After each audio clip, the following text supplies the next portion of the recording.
વિદ્યાર્થી મિત્રો, કિલોડ પ્રાઇમરી સ્કૂલમાં આપનું સ્વાગત છે। આજે આપણે ધોરણ 8માં વિષય સામાજિક વિજ્ઞાન ભણીશું। પ્રકરણ 4 સર્વોચ્ચ અદાલત। અહીં તમને વર્તમાનપત્રોમાં આપેલા સર્વોચ્ચ અને વડી અદાલતના ચુકાદા છે અને તમને ચિત્ર આપેલું છે। વિદ્યાર્થી મિત્રો, શું આપને ખબર છે કે અદાલતની જરૂર શા માટે પડે છે? તો ચલો આપણે વિચારીએ અને જાણીએ કે લોકોના હિત, રક્ષણ અને કલ્યાણ માટે કાયદાની જરૂર પડે છે। જ્યારે દેશનો કોઈ નાગરિક અથવા સંસ્થા કાયદાનું ઉલ્લંઘન કરે તો એક નિશ્ચિત પ્રક્રિયા અપનાવવામાં આવે છે। આપણા દેશમાં ન્યાયતંત્રમાં ન્યાય આપવા માટે તાલુકાની અદાલતનો, જિલ્લાની અદાલતનો, વડી અદાલતો, સર્વોચ્ચ અદાલત એમ સળંગ ન્યાય વ્યવસ્થા છે। ભારતીય લોકતંત્રના ન્યાયતંત્ર એ સરકારના 3 અંગોમાં મહત્વનું અંગ છે। ન્યાયતંત્રને ધારાસભા અને કારોબારીથી સ્વતંત્ર રાખવામાં આવ્યું છે।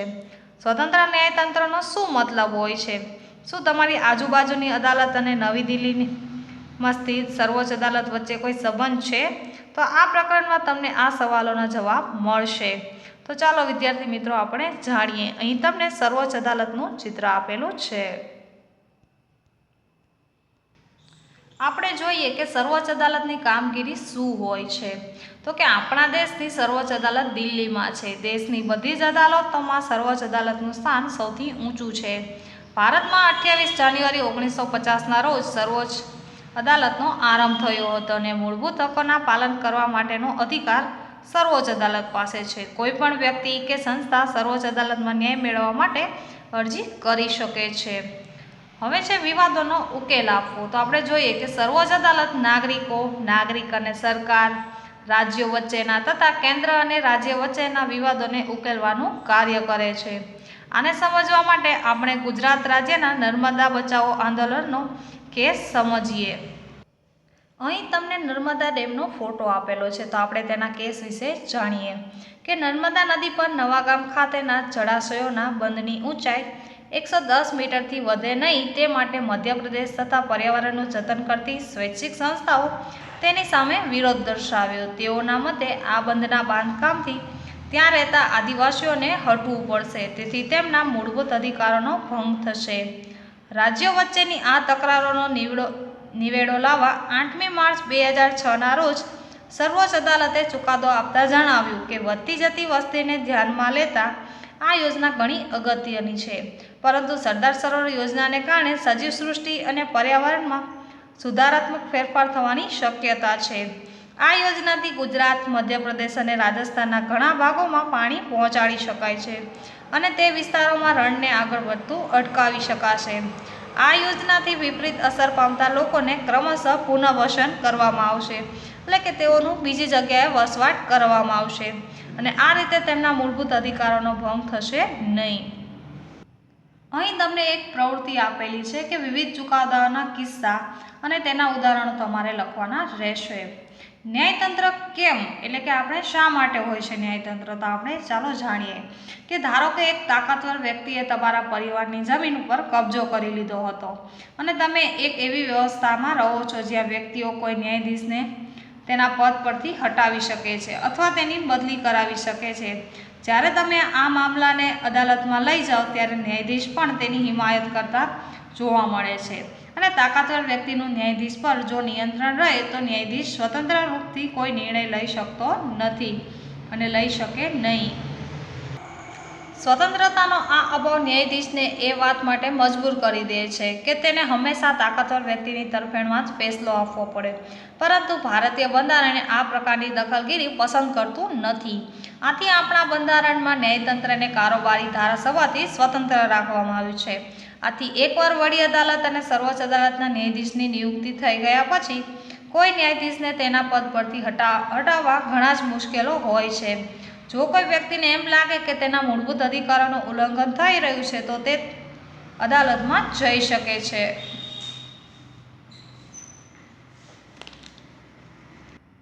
વિદ્યાર્થી મિત્રો, શું તમને ખબર છે કે તાલુકા અદાલત, જિલ્લા અદાલત, વડી અદાલત એકબીજા સાથે જોડાયેલી છે?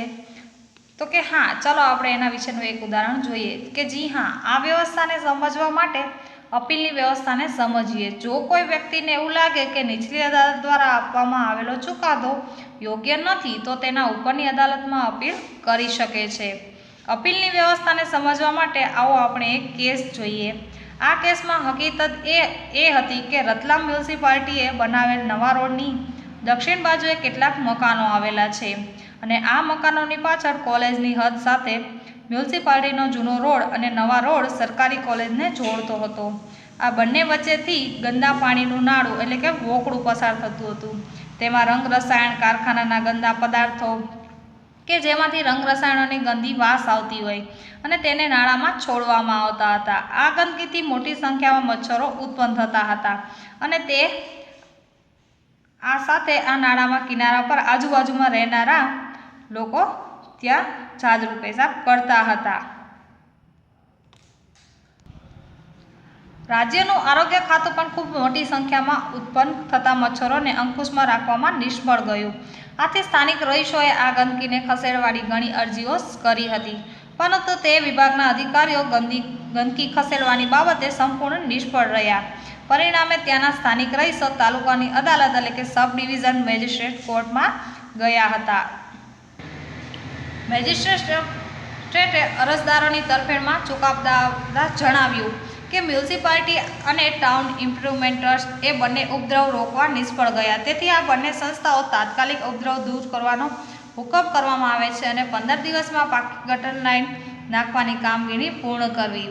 મ્યુનિસિપાલિટી આ કેસ રતલામ જિલ્લાની અદાલત એટલે કે સેન્સર કોર્ટમાં લઈ ગઈ અને જિલ્લા અદાલતમાં ચુકાદો આવ્યો કે તાલુકાની અદાલતના ચુકાદાને ગેરવ્યાજબી ઠેરવવામાં આવે છે. સ્થાનિક રહીશો આ કેસ વડી અદાલતમાં લઈ ગયા એટલે કે હાઈકોર્ટમાં લઈ ગયા. વડી અદાલતે તાલુકાની અદાલતના હુકમને માન્ય આપ્યું, પરંતુ તેમણે હુકમ આપ્યો કે પાકી ગટર લાઇન માટે 15 દિવસને બદલે 7 માસનો સમય આપવામાં આવે તેમજ ખાડાઓ માટીથી પૂરી દેવા જેથી તેમાં પાણી ભરાઈ જતાં મચ્છર ન થાય. આ કામ 2 વર્ષમાં પૂરું કરવું. રતલામ મ્યુનિસિપાલિટીએ આ હુકમથી સંતુષ્ટ ન હતી, તેથી તેણે સર્વોચ્ચ અદાલત એટલે કે સુપ્રીમ કોર્ટમાં અપીલ કરી. સર્વોચ્ચ અદાલતે તાલુકાની કોર્ટના હુકમને માન્ય ગણ્યો અને વધારામાં એવો આદેશ આપ્યો કે મ્યુનિસિપાલિટી અને રાજ્ય સરકાર બંને સામૂહિક રીતે આ પ્રદૂષણ કરતા રંગ રસાયણના પ્લાન્ટને બંધ કરવો જોઈએ. તો આ રીતે અરજદારોની તરફેણમાં ચુકાદો આવ્યો. શું દરેક વ્યક્તિ અદાલતની શરણાઈમાં જઈ શકે છે? તો કે આપણે આગળ જોયું કે દરેક વ્યક્તિ પોતાના મૂળભૂત અધિકારોના રક્ષણ માટે અદાલતમાં જઈ શકે છે, પરંતુ વાસ્તવમાં ગરીબોને અદાલતમાં જવું ખૂબ જ મુશ્કેલ હોય છે. કાનૂની પ્રક્રિયા ન કેવળ ઘણા પૈસા કે કાગળોની કાર્યવાહીની જરૂર પડે છે, પણ તેમાં સમય પણ બહુ લાગે છે. જો કોઈ ગરીબ આદમી વાંચવા લખવાનું જાણતો નથી અને તેનો આખો પરિવાર મજૂરીથી ગુજરાન ચલાવતો હોય તો અદાલતમાં જવાનું અને ન્યાય મેળવવાનું કામ તેના માટે ઘણું જ મુશ્કેલ હોય છે. આ બાબત ધ્યાનમાં રાખીને ઈસવીસન 1980ના દશકમાં સર્વોચ્ચ અદાલતે જાહેર હિતની અરજીની વ્યવસ્થાનો સ્વીકાર કર્યો અને આ રીતે સર્વોચ્ચ અદાલતે ન્યાય વધુમાં વધુ લોકો સુધી પહોંચી શકે તેવો પ્રયાસ કર્યો. ન્યાયતંત્ર તરફથી કોઈપણ વ્યક્તિ અથવા સંસ્થાને એવા લોકો તરફથી જનહિતની અરજીઓ કરવાનો અધિકાર આપવામાં આવ્યો છે જેના અધિકારોનું ઉલ્લંઘન થઈ રહ્યું છે. તે આ અરજી વડી અદાલત અને સર્વોચ્ચ અદાલતમાં જ કરી શકે છે. 1980ના દાયકા પછી જાહેર હિતની અરજીના માધ્યમથી ઘણા બધા મુદ્દાઓ પર લોકોને ન્યાય આપવામાં આવ્યો. મજૂરોને અમાનવીય શ્રમથી મુક્તિ અપાવવા માટે જાહેર હિતની અરજીઓનો ઉપયોગ કરવામાં આવ્યો હતો. બિહાર જેલમાં સજા ભોગવ્યા પછી પણ છોડી દેવામાં નથી આવ્યા તેવા કેદીઓને છોડાવવા માટે પણ જાહેર હિતની અરજીનો ઉપયોગ કરવામાં આવ્યો હતો. આ ઉપરાંત ન્યાયતંત્રને જ્યારે એમ લાગે કે જનસમૂહના કોઈ વર્ગના માનવ હકોનું ભંગ થઈ રહ્યું છે તો તે મુદ્દો પોતે પોતાના ધ્યાનમાં લઈ જરૂરી ન્યાય જાહેર હિતમાં આપી શકે છે. સરકારી સહાયતા પ્રાપ્ત શાળાઓમાં બાળકોને બપોરે જે ભોજન એટલે કે મધ્યાહન ભોજન આપવામાં આવે છે તેની વ્યવસ્થા પણ એક જાહેર હિતની અરજીના ફળ સ્વરૂપે જ થઈ છે. મૂળભૂત હકો સાથે તેના અમલમાં ઇરાદાથી દાખલ કરવામાં આવતી જાહેર હિતની અરજી જો અયોગ્ય હોય તો આ અરજી કરનાર વ્યક્તિઓ કે સંસ્થાને સર્વોચ્ચ અદાલત દંડ પણ કરી શકે છે. તો વિદ્યાર્થી મિત્રો, આ પ્રકરણ અહીં સમાપ્ત થયું.